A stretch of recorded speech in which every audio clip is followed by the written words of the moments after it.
eux aussi ont fait leur rentrée. Les journalistes et animateurs télé ont repris le chemin des studios, dans des décors plus ou moins neufs et avec des concepts plus ou moins éprouvés. 20 minutes à sélectionner 5 de ces nouveaux programmes et, même si la saison est tout juste entamée, a sorti son stylo rouge pour distribuer les bons points et les mauvaises notes. Le nouveau générique du petit journal défile au rythme de Mad, tout l'astelon des naïfs Newbiters. Nul ne sait si se construit pour durer est un choix conscient pour une émission attendue au tournant. Mais l'ironie est savoureuse. En reprenant le fauteuil de Yann Barthé, Cyril Eldin savait qu'il n'échapperait pas aux comparaisons. Et hélas pour lui, il fait pas le figure face à son prédécesseur.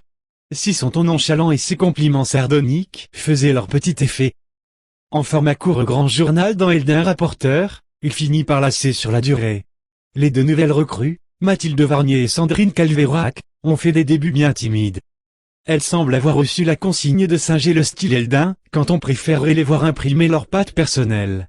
Jamais vraiment drôle, même les irrésistibles Michel Faux et Blanche Gardin ont peiné à nous faire sourire, jamais édifiant, jamais surprenant.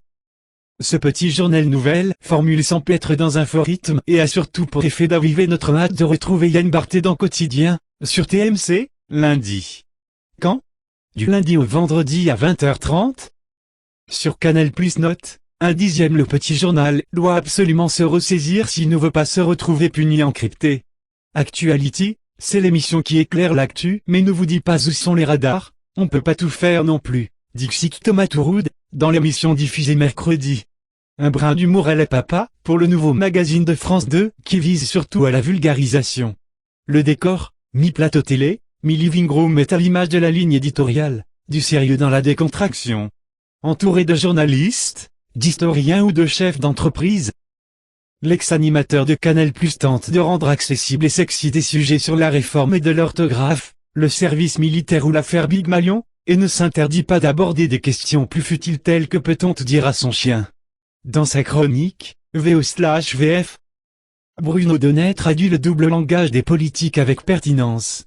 C'est le vrai point fort d'Actuality qui, pour le moment, parvient à aborder des questions d'actu sans outrance ni hystérie, mais avec sérénité et pédagogie. Et ça fait quand même du bien. Quand? Du lundi au vendredi à 17h45. Sur France 2 Note, cette dixième Actuality est un rendez-vous sérieux et agréable, qui doit prendre confiance en lui pour déployer tout le potentiel qu'on lui soupçonne. On a l'impression que Camille Combal pourrait être notre pote, ou le pote de notre pote, que l'on apprécie de croiser à dose homéopathique. C'est son point fort, qui lui permet de jouer la carte de la proximité et de la connivence avec le public. Entouré de chroniqueurs peu connus, Julien Pasquier, journaliste sportif de CNews, la comédienne de voix off Myriam Callas, il passe du coq à l'âne avec le fun pour seule ligne éditoriale. Images insolites, débats fondamentaux sur la nouvelle coupe de Lionel Messi ou sur les peurs ridicules. Micro-trottoir plus ou moins drôle, un pot-pourri qui n'a que pour seule ambition de divertir, et de faire patienter le public avant touche pas à mon poste. Les fans de Hanouna accrocheront sans doute à cet esprit bon enfant délesté des défis hystériques de TPMP. Les autres passeront poliment leur chemin. Quand? Du lundi au vendredi à 18h20. Sur C8 Note, 5 dixièmes ce nouveau programme, qui fait tout pour amuser ses camarades, mériterait de se canaliser un peu plus et de failloter un peu moins envers les grands de touche pas à mon poste. On avait hâte de voir Anne-Elisabeth Lemoine à la tête de sa propre émission, et elle ne nous a pas déçus. Sur le même plateau que celui de C'est à vous, il n'y a pas de petites économies, l'animatrice en chef diffuse sa bonne humeur communicative. Ceux qui déplorent la disparition de Média Le Mag ont de quoi se consoler, ils peuvent retrouver Julien Belvert dans C'est l'hebdo, Monia Cachemire, Émeric Caron, Marc Fauvel, le nutritionniste Jean-Michel Cohen, ou encore Alex Vizorek, complète l'équipe de chroniqueurs, oui, une équipe très masculine. Le programme de la première émission brassé large, peut-être trop, le nouveau livre de Sarkozy, la démission d'Emmanuel Macron, l'interview de l'invité Alessandra Sublet, l'évocation corporate de France Info, les boys bands, mais l'état d'esprit était toujours ludique. Parfait pour débuter un samedi soir à la cool, sans avoir l'impression de mettre son cerveau en veilleuse. Quand? Le samedi à 19h. Sur France 5 Note, 8 dixièmes c'est l'émission bonne élève qui comprend très bien ce que le téléspectateur attend d'elle. Attention à ne pas se disperser en voulant traiter de trop de sujets durant le temps imparti. même le dimanche. C'est un peu du côté de chez Dave avec Wendy Bouchard à la place d'Amanda Scott. L'émission n'est plus seulement consacrée à la musique, elle évoque l'actualité culturelle au sens large.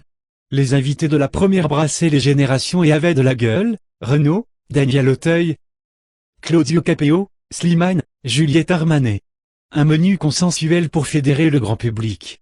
L'humoriste Christine Béroux a beau avoir tenté d'injecter un peu de folie douce, l'ensemble restait bien timide et propre.